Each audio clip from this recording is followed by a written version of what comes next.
자, 23장에서 구조체 얘기를 좀 더 진행을 해 보도록 할게요. 이번에는 누구냐 하면 이 구조체에서 type define 이라는 얘를 이제 같이 연결을 지어서 사용을 해 보려고 해요. 자, 보면 먼저 type define 이라는 게 이렇게 구분 지을 수 있는 건데 type def라고 타입이 뭐였냐 하면 우리 앞에서 int, double 이런 자료형이었잖아요. 자료형을 define 정의한대요.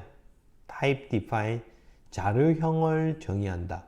그 얘기는 우리가 만들어 놓은 이러한 자료형을 딱 별명을 새롭게 하나 더 붙여주는 거야. 그렇게 해서 type define 나는 이걸 이런 이름으로도 쓸래라고 하나 붙여주는 거야. 그러면 그 다음부터는 이제 이거랑 똑같은 게 된다는 거야.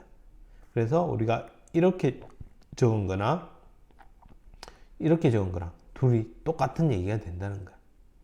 자, 그 다음에 int가 int형이니까 대문자 int 포인트 ptr 이렇게 적은 거랑 이렇게 적은 거랑 똑같은 얘기야. 자, 근데 이제 똑같은 걸 대문자, 소문자 이렇게 적는 거는 뭐 별로 의미가 별로 없긴 해요. 자, 근데 기본 자료형일 때는 언제 이런 걸 좀 자주 쓰냐 하면 좀 자료형에 우리 unsigned가 들어간다든지 포인트가 들어간다든지 해서 기본 자료형이 길어지면 그럴 때 우리 이런 식으로 unsigned int를 uint라고 해줘 라고 이렇게 지정을 한다든지 또는 int, int 이렇게 하는데 보통 int 뭐 하면은 이걸 unsigned int 하면은 뭐 uint 32 이렇게 한다든지 int면은 뭐 sint 32 이렇게 한다든지 지정을 해주기도 하고 그 다음에 뭐 저 embedded 프로그래밍을 하게 될 때는 또 이런 크기들이 달라질 수가 있어. 그러면 이제 뭐 맞춰서 또 디파인을 해서 사용을 한다든지 다양하게 쓸 수 있어. 그래서 여기서 보면 unsigned int형의 포인트는 ptr underbar uint라고 해줘 라고 하면 그러면 이제 우리는 변수를 만들 때 이와 같이 이걸로 바꿔서 쓸 수 있다는 거야. 그러면 ptr underbar uint p number 2는 이렇게 적는다는 얘기는 이거는 이렇게 적는 거랑 같은 의미가 된다는 거예요. 이렇게 하는 게 기본 자료형에서의 이제 type define이었어. 자, 근데 우린 지금 이제 이런 식으로 당장 프로그램 할 때 이거 그렇게 많이 활용하지는 않을 건데, 자, 근데 이제 이걸 우리 이제 구조체에서 활용을 하면 구조체를 좀 더 심플한 모양으로 만들어서 사용할 수가 있어. 자, 그러면 이제 본 구조체 얘기로 들어가 보면, 자, 구조체 정의할 때 우리가 이제 type define을 사용을 해 볼 건데, 내가 structure point에서 이렇게 구조체를 만들었어. 자, 그리고 나서 우리가 구조체 변수 만들 때 항상 이렇게 썼어. 메인 함수나 안에서 structure point의 pos1 이런 식으로 변수를 만들 때 항상 이렇게 따라붙은 두 개를 다 썼는데, 자, 이제는 type define을 이용해 type def structure point를 포인트로 형 지정해 줄게 이렇게 지정을 해 놓은 거야. 이렇게 만들어 놓으면 그러면 이제 그 다음 우리는 어떻게 써? 이렇게 쓰는 거 대신 이렇게 쓸 수 있는 거지. 그러면 포인트에 pos1 이런 식으로. 그러면 우리 int number 이렇게 변수 만들듯이 외자로 해서 딱 지정을 할 수가 있죠. 훨씬 더 이거보다 훨씬 더 쓰기가 편해졌어. 자, 그 대신 이제 우리가 이런 걸 보면 이걸 이해를 할 수 있어야 돼. 분명히 변수를 선언한 모양인데 앞에 내가 모르는 애가 탁 나타났어. 기본 자료형이 아닌 이상한 애가.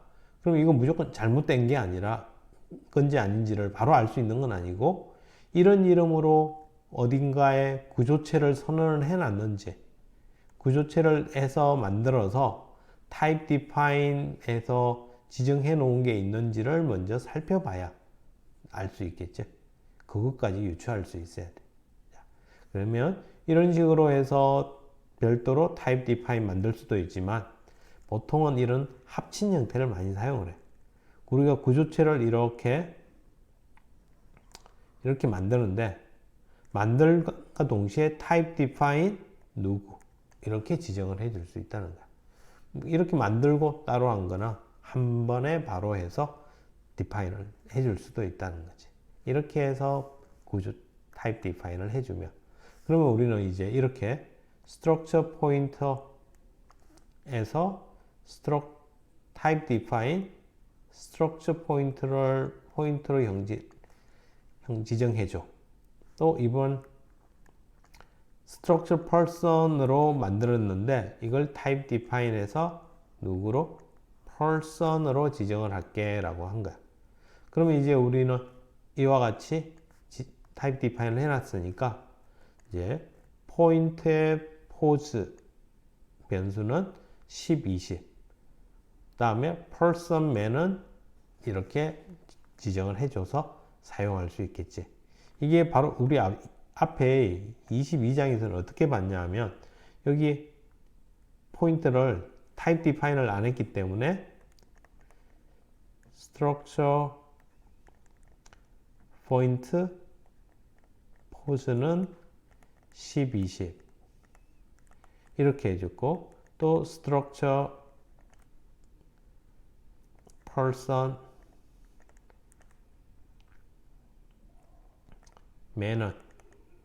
manner에서 초기화를 이렇게 해줬죠. 항상 이렇게 적어줬었단 말이에요. 근데 이제 type define을 해놓고 나면 그러면 이와 같은 형태로 심플하게 적어서 사용할 수 있다라는 거. 그 다음 구조체 그러면 type define을 하고 나면 이제 structure 누구 이렇게는 잘 쓸 일이 별로 없어지게 되겠지. 그래서 구조체 이름을 생략할 수도 있대. 기본적인 이제 가장 일반적인 모양이 이렇게 나는 type define structure person형을 person으로 지정해 줄래 라고 이제 이렇게 해놨는데 근데 이 이름은 이제 한번 이렇게 해놓고 나면 주로 이걸 쓰니까 structure person이라고 쓸 일이 별로 없으니까 얘를 생략할 수도 있다라는 얘기야. 근데 보통은 잘 생략을 안 해. 생략 잘 안 하고 그냥 보통은 많이 쓰게 될 거예요. 자, 그래서 이런 식으로 type define structure 누구누구 하고서 바로 person 이렇게 하는데 가능은 하다는데 별로 많이 쓰진 않을 거예요.